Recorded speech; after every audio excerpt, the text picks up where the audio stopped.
Hey guys, welcome back to this teaching. So I'm going to be teaching and telling you guys a bit about certain techniques you can use with your hands. Reason being, our hands and our fingers are actually superconductors. They're the ultimate extension of our physical body into the next realms and realities. So it's like your personal conductor. And once you get conscious of this and you gain practice in it, you can start to create as well. Okay, so in this vid, I'm gonna look down at my notes a lot. I've selected a few of the more simpler techniques because unless it's a one-on-one teaching, I can actually tell you, no, not like that, or stop. It's a bit awkward, so I'm going to give you some simple techniques. Not that they're not powerful, but simple enough to do, okay? So before I get into this teaching, again, always be conscious when you're doing these things.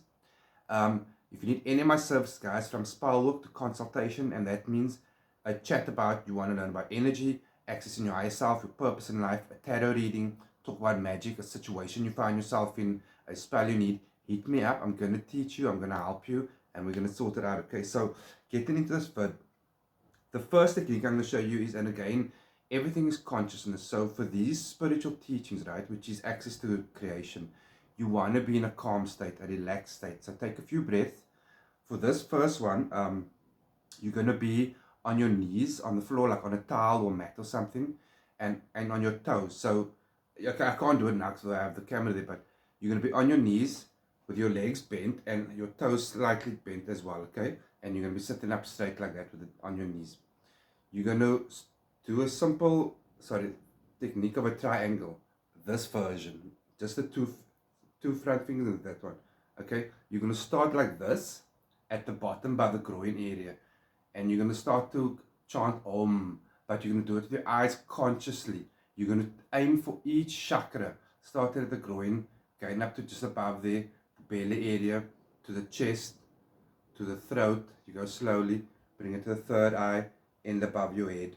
You repeat that 7 times, okay? But you do it consciously. As you're doing it, it's Om, Om. And with that Om, you're focusing that triangle is solidly in that line of chakra. Again, again, again. And you do each one 7 times, focusing on each point and the fact that there's a triangle above it. That sends a very powerful frequency into your chakra, okay? And again, everything you guys see me talking about in this video, I go way more deep in a consultation because then it's one-on-one, okay? So if you really want to learn more, if you need my help, hit me up. Okay, the first, obviously that's not just for fighting, that's an obvious one, but if you find yourself getting upset or you need to just retain that energy within you, even anger is an energy level, okay? And it can sometimes be good for you, it's not always bad. But if you want to retain it, like you're running 2 miles and you see you got maybe 500 meters left, whatever, and you're running short on breath or energy, close your fists as tight as possible to retain that energy and you push. It'll give you a second burst. And in the same manner, if someone is looking for trouble with you, whether it's a work situation, you can't say much, hold your fist, but this time gently. But as long as everything inside your hands and fingers are closed and touching, you let your arms hang by your side and you just listen and you breathe. That energy that you don't want to let out just yet, it stays within you. The anger that doesn't need to come out at that point. You can always unleash it at another point. But if you need to retain that anger, you keep it still with your hands gently in a fist, not tight. The tight fist is for when you want to boost that energy and actually expel that anger energy, okay? Okay. Let me see, one hand down. Okay. The one hand down, one hand up. I mention all the time in my vids, especially the invocation and spell vids, okay? The reason for this, and now please hear me after this, this is the universal indication of balance.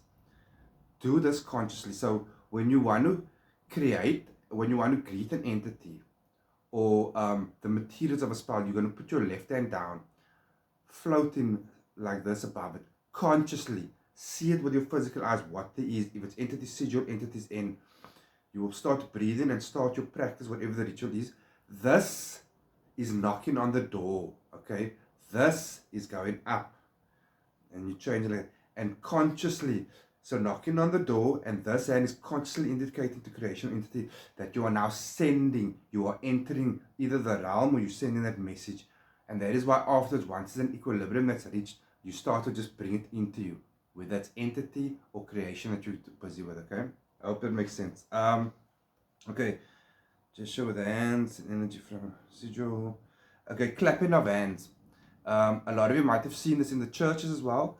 They do it, they don't tell you why they're doing it, but for those who've either been or do go, you always come up with a sense of high vibration energy. It's the clapping. It's not necessarily what you heard in the church, okay? And a simple version of this, again, done conscious. If you don't have time and you need just a quick burst of energy, you're awake now, you've done a few breaths, maybe done a little bit of stretching your wake, but you need to just quickly wake up your whole system, okay? You're going to clap your hands nice and firm 7 times directly in front of your face. You don't want to be too far away. You want to keep that vibration close to you, okay? So if that makes sense, like that, okay? So you're going to do that once to your face without touching your face 7 times. That's it. And you can repeat it at night again. So it's 7 firm claps in front of your face, feeling the vibration. Before the tingling goes away, this is important. Bring it to your face without touching your face 7 times, okay? And then for alertness, and comes in very handy, especially if you've been interviewed at a job application or you had a meeting of some sort and you need that clarity of mind, sharpness, wit, focus, and cannot be fooled. Use this simple technique, okay? Where it's your thumb, 2 fingers this time, facing down. You don't have to do anything, you just keep it there in front of you on your lap or something. And you just simply sit there, but conscious of the fact of the shape of your fingers, the upside down triangle with the 2 fingers, when you just sit there. That will signal to creation that you are stretching out and connecting to awareness and protection now of mind, okay? And then I'll share one more. Your fingertips, again, for this one, I like the client or myself to sit down. You sit down and you simply put all your fingers together. Lightly, not hard press because that's going to cause tension. Lightly together, making sure there's complete gaps between the fingers, okay? And when you're sitting down, you want to keep this near the chest area. Just lightly keep it there. And when you start to breathe in and you focus now, your eyes are still open at this point, focus on the shape of the hands, the complete shape in every finger. Then you close your eyes, and once eyes is closed, actually look down at your hands in the shape that is gently touching tips. You will then start to picture that you're looking through your eyelids into your hands, and you're going to see your hands in front of you as if your eyes are open, and you're going to see blue and white electricity buzzing between fingertips, between fingers, and then around the whole hand, and you will control it however you choose, left to right, up and down, in the middle. You just hold that circle and you control the electricity that you see there. Okay, I hope it makes sense, guys. Anyway, if you need any of my help services, hit me up, okay? I'm gonna help you. Cheers, be good or not.